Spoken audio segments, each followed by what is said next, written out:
মুখে বিজেপির পারিজাত প্রার্থী রানিমা অমৃতা রায়।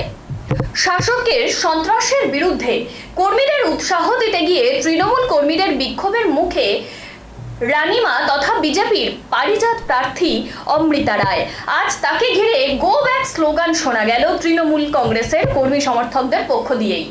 নদিয়ার চাপড়া থানার দইয়ের বাজার সমবায় সমিতি নির্বাচনে শাসক দলের সন্ত্রাসকে কেন্দ্র করে চাপড়া দইয়ের বাজার কৃষ্ণনগর করিমপুর রাজ্য সড়ক অবরোধ কর্মসূচি নেয় বিজেপি।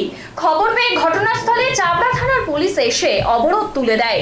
এরপর কৃষ্ণনগরে লোকসভা কেন্দ্রে বিজেপির প্রার্থী রানিমা অর্থাৎ অমৃতা রায় তিনি ঘটনাস্থলে আসলে তাকে ঘিরে অর্থাৎ অমৃতা রায়কে ঘিরে দেখা যায় বিক্ষোভ।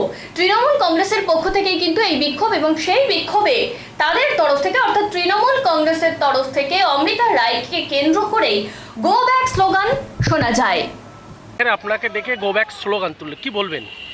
না, ওটা ওদের পলিসি। তারপরে আবার হাসছে, ক্ষমা চাইছে, হাত মেলাচ্ছে, ঠিক আছে, কোনো ব্যাপার না। কিন্তু বিজেপির অভিযোগ এখানে কোনো এজেন্ট ঢুকতে দেওয়া হয়নি তাদের।